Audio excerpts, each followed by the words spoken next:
అల్లు అర్జున్ విచారణ ఏ విధంగా కొనసాగే అవకాశం ఉంది, ఏ అంశాలపై ప్రశ్నించే అవకాశం ఉందో మా క్రైమ్ బ్యూరో చీఫ్ సునీల్ అందిస్తారు. సునీల్,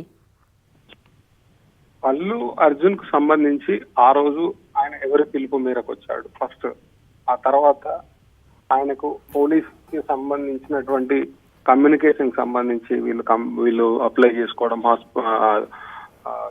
థియేటర్ వాళ్ళు, అంతేకాకుండా దాన్ని రిజెక్ట్ చేయడం తెలుసా లేదా. దీంతో పాటు అసలు ఈ మొత్తం వ్యవహారంలో ఈ అంటే ఈ ఎపిసోడ్ లో ఈ అర్జున్ కు సంబంధించినటువంటి కోఆర్డినేట్ ఎవరు చేశారు, అంటే ఆయన ఇన్వైట్ చేయడమా లేకుంటే ఆయనే వస్తే ఎవరికి ఇన్ఫార్మ్ చేశాడు థియేటర్ కు సంబంధించిన వాళ్ళకు, లేకపోతే ఆయన ఎవరైనా ఇన్వైట్ చేస్తే ఎవరు ఇన్వైట్ చేశారు, వీటిపైన ప్రధానంగా చెప్పే అవకాశం ఉంది. తర్వాత పోలీసులు ఆయనకి ఇన్ఫర్మేషన్ ఇచ్చారా లేదా, తొక్కిసలాట జరగక ముందు ఇన్ఫర్మేషన్ ఇచ్చారా, జరిగినాక ఇన్ఫర్మేషన్ ఇచ్చారా, ఇస్తే ఏ టైంలో ఇచ్చారు, ఆయన నోటీసులకు ఎప్పుడు వచ్చింది, ఇట్లాంటి అంశాలను ఏవేవైతే ఆరోపణలు ఉన్నాయో ఎఫ్ఐఆర్ లో నమోదు చేసినటువంటి ఆరోపణలు కావచ్చు, మిగతా నిందితుల పైన చేసినటువంటి ఛార్జెస్ కావచ్చు, మిగిలిన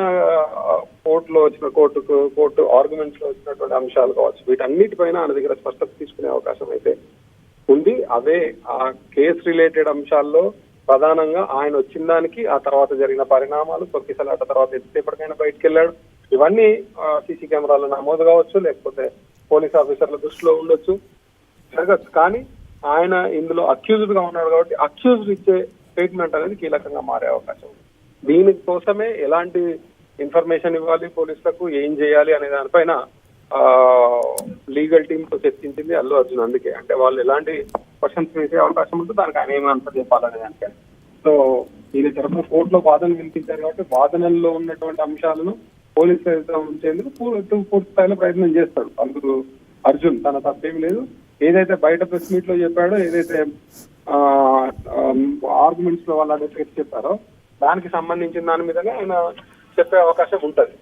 సో ఈ నేపథ్యంలో ఆయన ఈ ఇన్వెస్టిగేషన్ తప్పించుకునేందుకు పూర్తి స్థాయిలో అంటే తప్పు లేదు అని చెప్పుకోవడానికి, తప్పు లేదని చెప్పడానికి ఆయన చెప్పుకునే అవకాశం అయితే స్పష్టంగా కనిపిస్తుంది. అయితే ఈ మొత్తం ఎపిసోడ్ లో అల్లు అర్జున్ కు సంబంధించినటువంటి అంటే ఇప్పటి వరకు వచ్చిన అంశాలు కావచ్చు, రాని అంశాలు కావచ్చు, దాంట్లో పోలీసులు కూడా వాళ్ళకుండే స్ట్రాటజీస్ వాళ్ళకుంటాయి. వాళ్ళు అల్లు అర్జున్ కు తెలిసే జరిగింది, ఆయనకి ఇన్ఫార్మ్ చేశామనే దానికి ఇన్వెస్టిగేషన్ ఆఫీసర్, ఇప్పుడు ఎవరైతే ఇన్వెస్టిగేషన్ ఆఫీసర్ ఉన్నాడో ఆయనకి ఇన్ఫార్మ్ చేశాడు కాబట్టి ఆయన ఏదో తప్పు చెప్పే అవకాశం లేదు.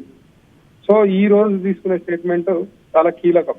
అయితే దీనికి ఈ ఎంక్వైరీకి అల్లు అర్జున్ ఏ మేరకు సహకరిస్తాడు అనేది కూడా ఇప్పుడు అంటే వాళ్ళు అడిగిన ప్రశ్నలకు సమాధానాలు చెప్తాడా, ఆయన అనుకున్న వాటికి సమాధానాలు చెప్తాడా, సమాధానాలు దాటవేస్తాడా, ఇవన్నీ రేపు కోర్టులో పెట్టే అంశాలు. అంటే అల్లు అర్జున్ ఈ కేసుకు సంబంధించి ఒకవేళ ఆయన సరైన సమాధానం చెప్పకపోతే సరైన సమాధానాలు చెప్పలేదు, ఆయన ఇన్వెస్టిగేషన్ అవాయిడ్ చేశాడు, లేకుంటే అడిగిన దానికి సరైన ఇది చెప్పలేదని వాళ్ళు అంటే పోలీసులు అలిగేషన్ పెట్టే అవకాశం ఉంది. కాబట్టి అల్లు అర్జున్ కొంత స్ట్రాటజిక్ గానే, ఎందుకంటే ఆల్రెడీ వాళ్ళ న్యాయ నిపుణులతో చర్చించాడు కాబట్టి వాళ్ళు చెప్పిన దాని ప్రకారం ఆయన కొంత స్ట్రాటజిక్ గానే ముందుకెళ్తారు. పోలీసు కూడా అదే విధంగా చేస్తుంది. మరి ఈ కేసులో ఈ ఒక్క రోజుతోనే విచారణ అయిపోతుందా, మళ్ళీ పిలుస్తారా? ఎందుకంటే హైకోర్టు వాళ్ళకు బెయిల్ ఇచ్చేటప్పుడు, కండిషన్ బెయిల్ ఇచ్చేటప్పుడు స్పష్టంగా చెప్పింది ఇన్వెస్టిగేషన్ కు కోఆపరేట్ చేయాలని. సో ఐఓ ఎన్నిసార్లు పిలిచినా ఆయన పోలీస్ స్టేషన్ రావాల్సి ఉంటారు కాబట్టి